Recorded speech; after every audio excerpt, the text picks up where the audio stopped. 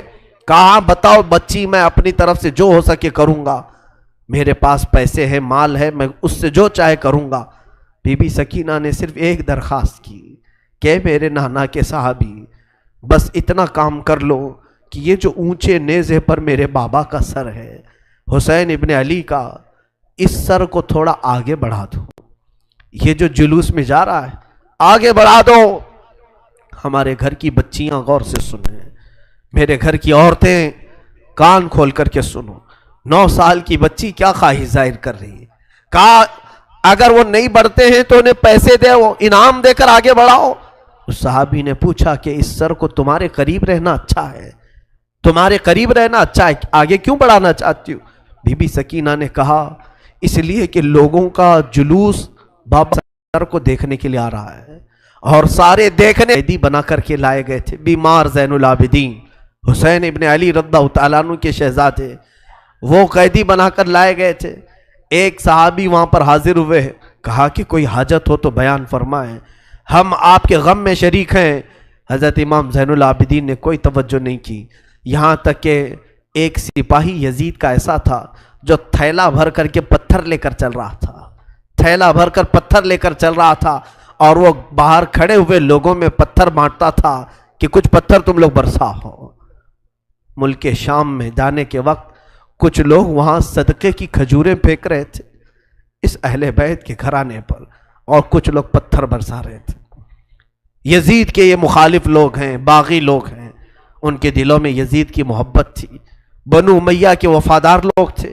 اس قافلے پر کچھ لوگوں نے پتھر برسائے، وہ قافلہ اب اور کتنے زخم اٹھاتا، اب ان کو چھوڑا کیا تھا، لوگوں نے سارے زخم تو دے دیے تھے۔ امام زین العابدین نے اس صحابی سے کہا کہ دیکھو یہ پتھر برسا رہے ہم پر۔ اس صحابی نے تلوار کھینچ لی اور اس کو قتل کرنے کا ارادہ کیا، آپ نے منع کیا، رک جاؤ رک جاؤ، اس لیے کہ بہت سارے قتل میں نے اپنے بابا کے دیکھے، اور وہاں کوئی بھی اپنی تلوار لے کر ہمارے مدد کے لیے نہیں آ سکا۔ امام زین العابدین کا یہ لٹا ہوا قافلہ یزید کے دربار میں لایا گیا، اور سر امام حسین کو ایک تشت میں رکھ کر پیش کیا گیا۔ یزید اپنے ہاتھ میں چھڑی لے کر مولا حسین کے لبوں پر مارتا تھا اور کہتا تھا حسین تمہاری جوانی ختم ہو گئی، کاش تم میری بیعت کر لیتے تو تم زندگی سے ہاتھ نہیں دھوتے، اور کبھی میں نہیں چاہتا کہ تمہارا قتل ہو جائے۔ اس نے جھوٹے الفاظ میں لوگوں کو اس طرح ورغلایا۔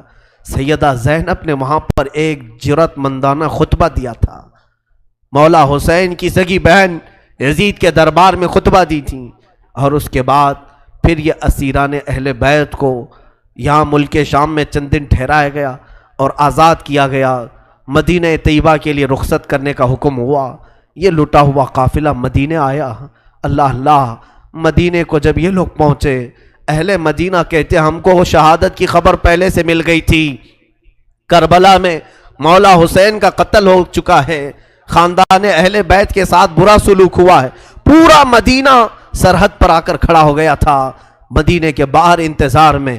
وہاں ننھی سی سغرا بھی تھی، مولا حسین کے کچھ گھر والے بھی تھے، وہ انتظار میں تھے۔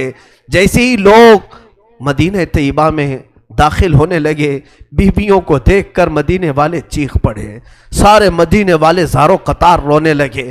سیدھا یہ قافلہ آیا بارگاہ رسول میں، مصطفیٰ صلی اللہ علیہ وسلم کی قبر انور کے پاس پہنچ گیا، اور پھر بی بی زینب وہاں کھڑے ہو کر شروع سے لے کر اخیر تک کی داستان میرے آقا کو سنانے لگی۔ یا رسول اللہ، آپ کا دوش پر سوار ہونے والا شہزادہ، آپ کا محبوب نظر حسین بڑے زخموں سے چور چور تھا۔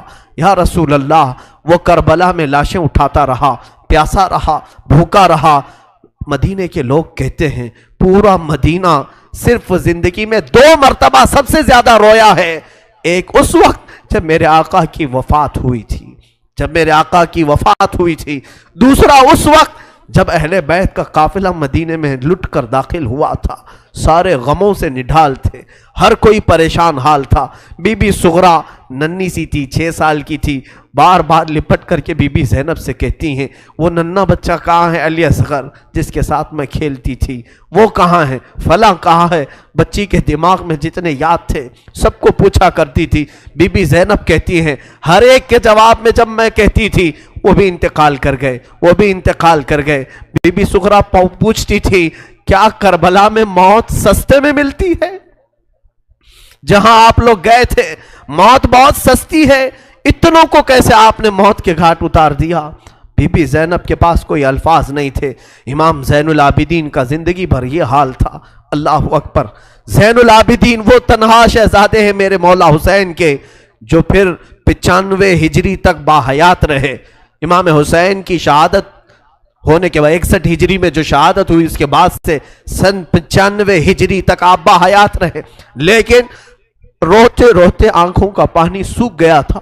لوگ کہتے ہیں امام زین العابدین کو ہم لوگ دیکھتے تھے، کبھی وہ روتے تھے تو دونوں آنکھوں سے خون نکل آتا تھا۔ لوگ پوچھتے کہ مولا زین العابدین سجاد آپ اتنا کیوں روتے ہیں؟ کہتے ہیں کیا تم میری ہنسی کی تمنا رکھتے ہو؟ جس کے سامنے اس کے بھائیوں کو، اس کے گھر والوں کو، اس کے باپ کو کاٹا گیا ہے، اس کے گھر والوں کو کاٹا گیا ہے۔ امام زین العابدین کا حال یہ تھا کہ امام زین العابدین شہر میں جا رہے تھے اور قصاب گوشت بیچنے والا دکان میں بیٹھا ہے، گوشت بیچ رہا ہے۔ جیسے ہی وہ قریب آنے لگے اس نے جلدی سے گوشت کے اوپر چادر ڈال دی، گوشت چھپا دیا۔ لوگ جو گوشت خریدنے والے کھڑے تھے انہوں نے پوچھا کہ بندے تو کیوں گوشت چھپا رہا ہے؟ کہا زین العابدین آ رہے ہیں، وہ ابھی یہاں کھڑے ہوں گے اور گوشت دیکھ کر کے رونا شروع کر دیتے ہیں، گوشت دیکھ کر کے رونا شروع کرتے۔ کہا ایسا کیوں کرتے ہیں؟ کہتے ہیں جب بھی وہ میری دکان کے پاس یہ کچا گوشت دیکھتے ہیں تو کہتے ہیں کہ میرے بھائیوں کا گوشت ایسے ہی کٹا گیا تھا اور ادھیڑا گیا تھا۔ زندگی بھر وہ گوشت کی دکان کے پاس کھڑے ہوتے تو ان کی آنکھیں بہہ جاتی۔ اور اس کے بعد ایک روایت یہ بھی ملتی ہے کہ قربانی کے دن تھے، مولا زین العابدین ایک جگہ سے گزر رہے ہیں، ایک قصائی بکرے کو لٹایا ہے اور جلدی سے اس پر چھری چلائی جا رہی تھی۔ امام زین العابدین دور سے کھڑے ہو گئے، کہا اے قصائی تو نے بکرے کو لٹایا، پانی پلایا کہ نہیں پلایا؟ وہ کھڑا ہوا، کہا اے امام زین العابدین ہم مسلمان ہیں، جانوروں کو کاٹتے ہیں تو پہلے پانی پلا کے کاٹتے ہیں۔ امام زین العابدین نے کربلا کی طرف منہ کیا، کہا مولا حسین مسلمان جانوروں کو پانی پلا کے کاٹتے ہیں، جانوروں کو پانی پلا کے کاٹتے ہیں، مگر اہل بیت کے کسی شہزادے کو ایک گھونٹ بھی پانی نہیں پلایا گیا اور انہیں ویسی پیاسا شہید کیا گیا ہے، پیاسا کاٹا گیا ہے۔ امام زین العابدین کی پوری زندگی ایک ایک چیز کو دیکھتے تو رونے لگ جاتے تھے کہ کربلا میں یہ چیز نہیں تھی، یہ چیز نہیں تھی۔ ایک وقت ایسا بھی آیا، کوفہ کا گورنر ابن زیاد، یہ اب اس کے برے دن شروع ہو چکے تھے۔ میں پھر دوسری تقریر میں عرض کروں گا، زہر کی اذان انشاءاللہ تقریر کے بعد ہوگی۔ آج سارا مجمع یہاں پر ہے اور انشاءاللہ بغیر نماز پڑھے ہم تو یہاں سے جائیں گے نہیں، اور اذان لوگوں کو جمع کرنے کے لیے ہوتی ہے، جو آلریڈی جمع ہیں پھر انہیں کیا جمع کیا جائے۔ اذان تو ہم دیں گے انشاءاللہ، صبر کریں۔ یہ وقت شہادت کا ہے، یہ وقت کربلا کی یاد کا ہے۔ مولا حسین کے یہ شہزادے امام زین العابدین رضی اللہ تعالیٰ، زندگی بھر آپ کے حالات یہ تھے کہ کبھی کچا گوشت دیکھیں تو رو پڑے، کسی جانور کو ذبح ہوتے دیکھیں تو رو پڑے۔ ایک بار امیر کوفہ ابن زیاد، اب امیر مختار نام کا ایک شخص جو بدلہ لینے کے لیے بعد میں اٹھ کھڑا ہوا، بعد میں کوفہ میں ایک ایسا شخص ظاہر ہوا جس کا نام مختار ثقفی تھا۔ اس نے اعلان کیا کہ میں قاتلان حسین کا بدلہ لوں گا، اور اس نے اٹھ کر کے کچھ اہل بیت سے محبت کرنے والوں کو اپنے قافلے میں جمع کیا، اور یہ قافلہ بڑھتا گیا یہاں تک کہ خون حسین کا بدلہ لینے کے لیے یزید کی موت کے بعد اس نے ہر ایک کو تلاشنا شروع کیا۔ شمر کو ڈھونڈا، اس کو قتل کیا، اور اس کے بعد عمرو بن سعد کو ڈھونڈا، اسے قتل کیا۔ عبید اللہ بن زیاد جو کوفہ کا حاکم تھا، جو جڑ تھا اس فساد کا، اسے ڈھونڈا، اور اس کے بعد 22,000 کا جو لشکر تھا اس میں سے کسی ایک کو بھی اس نے زندہ نہیں چھوڑا، ایک کو بھی نہیں.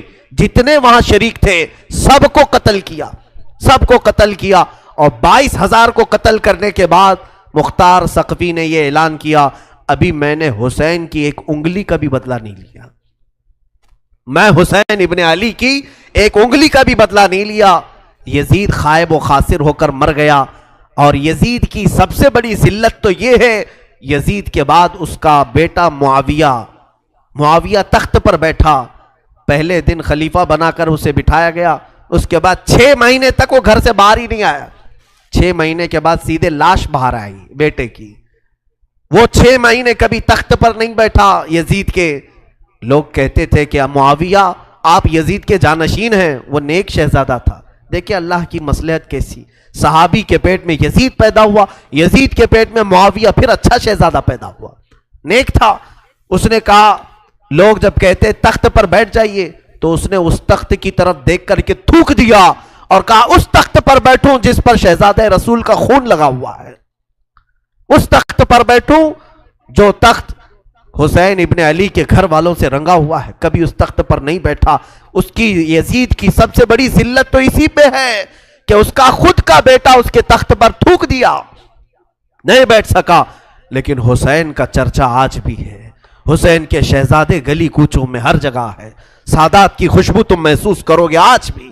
حسین ابن علی کے یہ صاحبزادے زین العابدین جہاں پر رہ رہے تھے خیمے میں، تو ایک مرتبہ ایسا ہوا کہ ابن زیاد جان بچاتا ہوا بھاگتا ہوا نکل آیا، کیونکہ مختار ثقفی اس کے پیچھے لگ گیا تھا، اپنے سواریوں کو دوڑا دیا تھا اس کے پیچھے کہ عبید اللہ بن زیاد جہاں بھی ملے اسے پکڑ کر کے لاؤ، اسے پکڑ کر کے لاؤ. تو سب اس کے پیچھے لگ گئے. مختار ثقفی کے ڈر سے عبید اللہ بن زیاد جان بچاتا ہوا بھاگتا ہوا ایک خیمے میں آیا. وہ خیمہ کسی اور کا نہیں، امام زین العابدین کا تھا. وہاں پر پہنچ گیا. آپ قرآن پاک کی تلاوت میں مصروف تھے. مختار ثقفی کے ڈر سے آنے والا یہ عبید اللہ بن زیاد ہانپ رہا تھا، کانپ رہا تھا. امام زین العابدین نے سر اٹھا کر کے دیکھا، کیا بات ہے؟ کہا پیاس کی شدت ہے، اگر تمہارے پاس پانی ہو تو پلاؤ. امام زین العابدین نے فوراً کھٹوری بھری اور پانی دیا. اس نے پانی پیا اور پھر کہا اور پانی ملے گا. انہوں نے اور ایک کھٹوری بھری اور پھر پانی پلایا. اس نے پیا، 3 کھٹوریاں پانی پیا. عبید اللہ بن زیاد یہ سوچنے لگا شاید امام زین العابدین نے مجھے پہچانا نہیں ہوگا. اس نے کہا آپ مجھے نہیں پہچانے ہوں گے شاید. آپ نے چہرہ اٹھایا تو آنکھوں میں خون تھا، آنکھوں میں خون تھا. کہا اے ظالم، تجھے نہیں پہچانوں گا؟ تیری وجہ سے میرا پورا گھرانہ لٹ گیا، میرا پورا خاندان تو نے تباہ کیا، بھوکا اور پیاسا کربلا میں تڑپایا، تجھے نہیں پہچانوں گا؟ تو عبید اللہ بن زیاد بدبخت نہیں ہے؟ تو اس نے کہا جب آپ نے پہچانا تو پانی پلا رہے ہو. امام زین العابدین نے کہا جو تو نے ہمارے ساتھ سلوک کیا وہ تیری فطرت تھی، اور ہم نے جو سلوک کیا ہے یہ اہل بیت کی فطرت ہے، یہ اہل بیت کی شان ہے. ظالموں کے ساتھ بھی پانی پلانے کا سلوک. اسی لیے میرے عزیزو، آج اگر ہمیں کچھ آس ہے، امید ہے، تو رسول کے انہی شہزادوں سے کہ ہماری برائیاں 1000 ہوں گی، لیکن مجھے امید ہے کہ ان حسین ابن علی کے شہزادوں سے اگر قیامت کے دن ایک بار ہم کہہ دیں گے پانی، تو امید ہے کہ یہ اپنے نانا کے حوض کوثر سے ہمیں پانی ضرور پلائیں گے. تذکرہ کرو حسین کا، تذکرہ کرو اہل بیت کا اور علی کے شہزادوں کا. یقیناً حوض کوثر پر انہی کا قبضہ ہے. میرے آقا صلی اللہ تعالیٰ علیہ وسلم اپنے ہاتھ سے جسے چاہیں گے پانی پلائیں گے. ان کے گھر والوں کو ستا کر کے تم پانی قیامت کے دن کس منہ ہوگے، پیاس بجھاؤ گے؟ امام زین العابدین نے اس وقت بھی پانی پلایا. میرے عزیزوں، اس کے بعد ایسا نہیں کہ اسلام ختم ہو گیا. امیہ کی خلافت چلتی رہی. یزید کے بعد اس کا بیٹا معاویہ کے انتقال کے بعد پھر مروان حاکم بنا. مروان کی حکومت چلی، پھر اس کے بیٹے آئے تقریباً 90 ہجری تک، اور اس کے بعد 105 ہجری تک اسی امیہ خاندان نے خلافت کی باغ ڈور سنبھالی. اس کے بعد عباسی خلافت کا دور شروع ہوا. جو بنو عباس کہلائے وہ اہل بیت سے محبت کرنے والے تھے. اتنے زمانے تک بھی اہل بیت کے ساتھ برا سلوک ہوتا رہا. امیہ کے پورے جتنے خلفاء آئے انہوں نے اہل بیت کے ساتھ کوئی اچھا سلوک نہیں کیا. امام باقر کے ساتھ، امام جعفر صادق کے ساتھ، امام موسیٰ کاظم کو 12 سال تک قید میں رکھا گیا تھا، ان کو زہر پلایا گیا تھا، کوڑے مارے گئے تھے. یہ اماموں کے ساتھ برا سلوک تقریباً 100 سال تک چلتا رہا. اور ایسا نہیں، رسول کا گھرانہ آج بھی لٹانے پر قربان ہے. آج بھی اگر کوئی بات آ جائے تو دیکھنا رسول اللہ کی جو اصلی آل ہوں گے، اصلی اولاد ہوں گے،